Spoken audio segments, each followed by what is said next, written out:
Good morning po sa inyong lahat. Ay, it's a Thursday na naman po ngayon.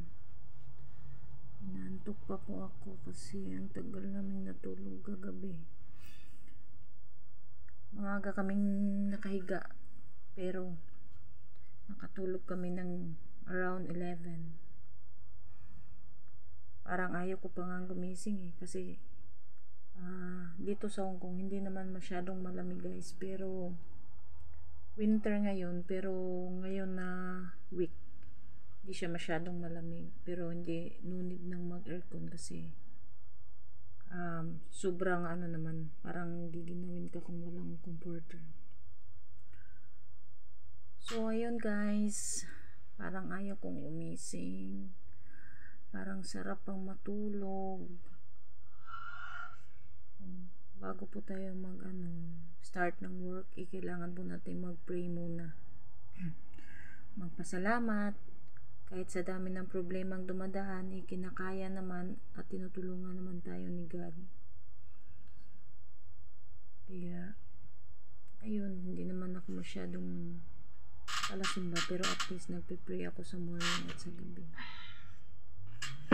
And guys, parang haggard pa yung mukha, kusot pa yung buhok, tanggal-tanggal ng mga sa mata. Parang iniisip pa kung babangon ba o hindi. Pero kailangan bumangon para sa hinding araw na naman. So ito yung first routine ko pag nakasain po ako sa taas. I-open po yung mga curtains, yung mga window sa first floor. Yan, in-open ko po yan para maging maliwanag ang bahay kahit kami lang, kasi yung amo namin is nag-abroad pa, kaya kami lang yung naiwan, kaya medyo nakarelax ng konti. Tapos yung bahay pinayos-ayos pa. Yun ang unang gagawin pag gising namin dito, ay pag nakasign ka sa taas, ito po yung unang gagawin. Open po yung mga curtains at saka yung windows para po makita natin si haring araw. After that, magbe-breakfast muna. Kung simintuon man ka na diretso ang ibabaw, di ka daghan kayo gasto. Hindi ko na lang pinapakita yung breakfast namin kasi marami siya. Tumapay, pili ka lang. O ingon si mama, daghan puno kayo, anong daghan mo kaning plywood nag-i-order oy? Okay, pwede kang mag-Cadbury kasi libre nito. Nai-sitinta ka po, kasama namin, tsaka grateful kasi walang limit kung pagkain namin. Ayun. Tapos kumain, start na ng aming trabaho. Ito, nilinisan muna namin yung kwarto ng aming anak kasi masyado siyang dusty. Kasi guys, tinatanggal yung paper, tsaka kailangan siyang pinturahan, kailangan dust. English yun to ano ba yung dust? Hindi ko alam, Bisaya kasi. Ayan yung ate ko, diba? Hindi pala kami t-shirt, orange kami.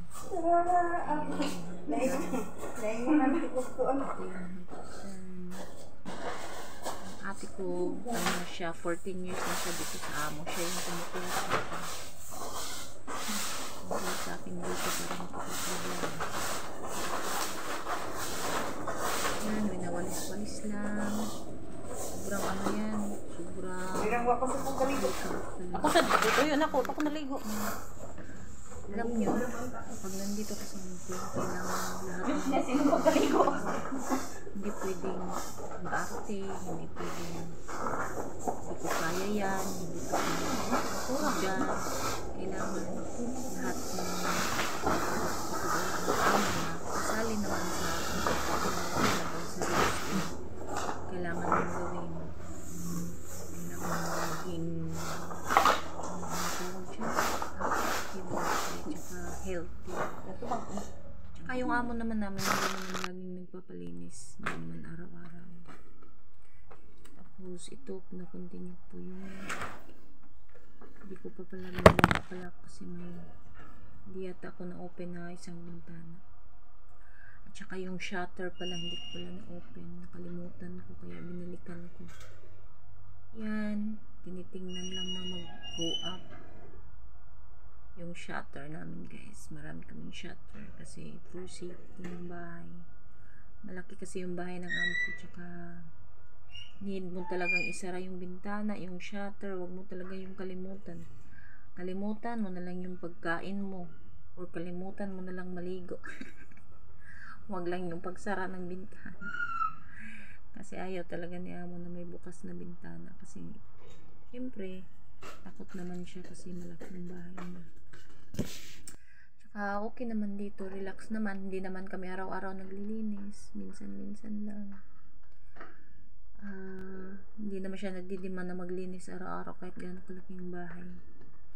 Kailangan mo lang yung mga may humidifier kami, maraming mga humidifier, kailangan yan, dinidrain ko siya, saka i-on namin.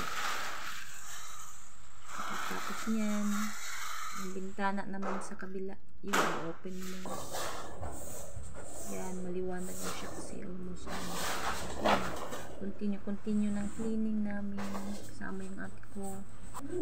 Malaki kasing kwarto ko namin yung likod siya. Ito lang ang secret na ito. Pero after guys, mas talaga kami sulog ng bahay kung ito namin. Ayan. Work Ako sa dito, yun ako maligo. Maligo na naman ba? Sino ko kaligo? Itong work namin okay na. Hintay na lang ang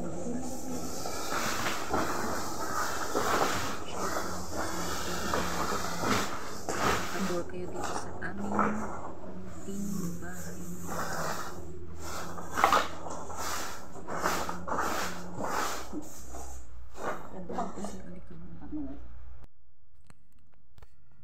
So, yun lang guys. Bye!